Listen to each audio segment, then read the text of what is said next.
প্রকাশ সিনহা আমাদের প্রতিনিধি সরাসরি রয়েছেন আমাদের সঙ্গে। প্রকাশ, সেক্ষেত্রে কাঞ্চনজঙ্ঘা এক্সপ্রেসের সঙ্গে কন্ট্রোল রুমের যোগাযোগ কি তাহলে বিচ্ছিন্ন ছিল?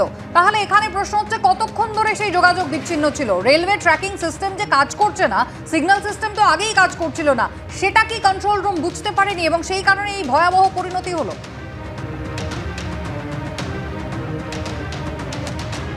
একদমই, তুমি জানো কুসুমিতা, গতকাল থেকেই দুটো বড় প্রশ্ন উঠছিল। একটা, যে সিগন্যালিং সিস্টেম কাজ করছিল কিনা।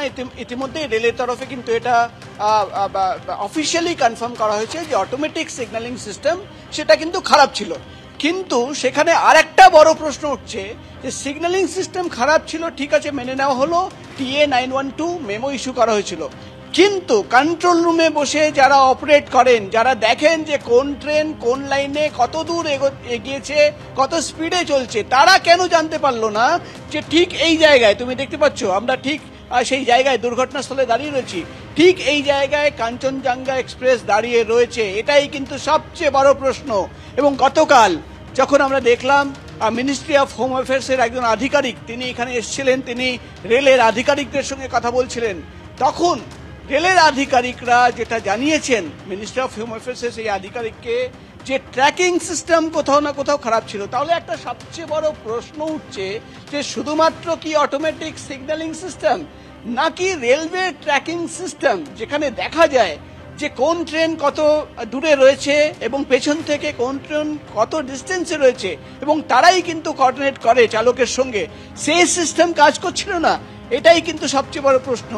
এবং এই প্রশ্নের উত্তর খোঁজার জন্যই রেলওয়ে কমিশনার অফ সেফটি তিনি কিন্তু তদন্ত শুরু করেছেন। গতকাল তিনি দুর্ঘটনাস্থলে এসেছেন, একাধিক আধিকারিকদের সঙ্গে কথা বলছেন।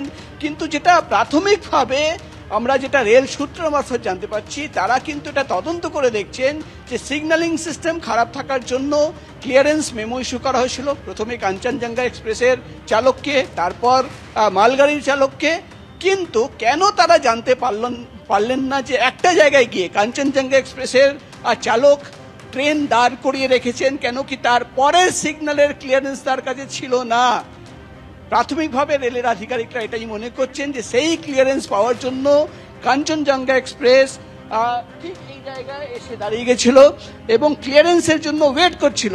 কিন্তু পেছন থেকে যে মালগাড়ির চালক মালগাড়ি নিয়ে আসছিলেন, তার কাছে এই খবরটাই ছিল না যে কাঞ্চনজঙ্ঘা এক্সপ্রেস সামনে দাঁড়িয়ে রয়েছে এবং তার স্পিড কম করে দিতে হবে বা ট্রেন থামাতে হবে। কেন কি, এখানেই সবচেয়ে বড় প্রশ্ন। রেলের আধিকারিকরা প্রশ্ন তুলছেন, তাহলে কি রেলওয়ে ট্র্যাকিং সিস্টেম কাজ করছিল না?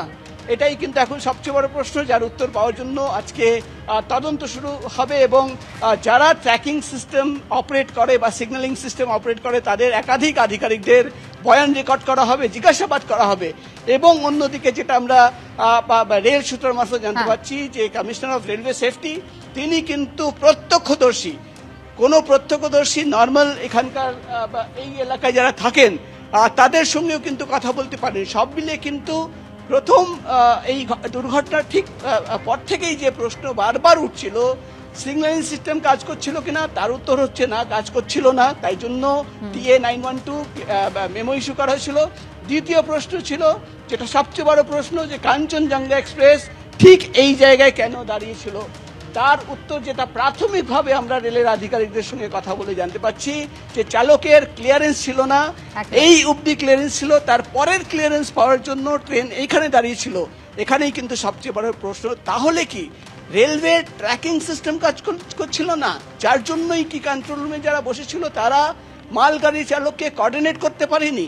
একাধিক প্রশ্ন রয়েছে, একাধিক তথ্য রয়েছে, যেটা সামনে রেখে কিন্তু সেই একেবারে ধন্যবাদ প্রকাশ তোমাকে। তদন্ত হচ্ছে এবং আগামীকাল থেকে যে তদন্তের শুরু হবে সেই নির্দেশ দিয়েছে রেল। কাঞ্চনজঙ্ঘা এক্সপ্রেসের সঙ্গে মালগাড়ি সংঘর্ষের ঘটনায় তদন্তের নির্দেশ রেল দিয়েছে। উত্তর পূর্ব রেলের মুখ্য সুরক্ষা কমিশনার জনক কুমার গর্গের তত্ত্বাবধানে এই তদন্ত করা হবে।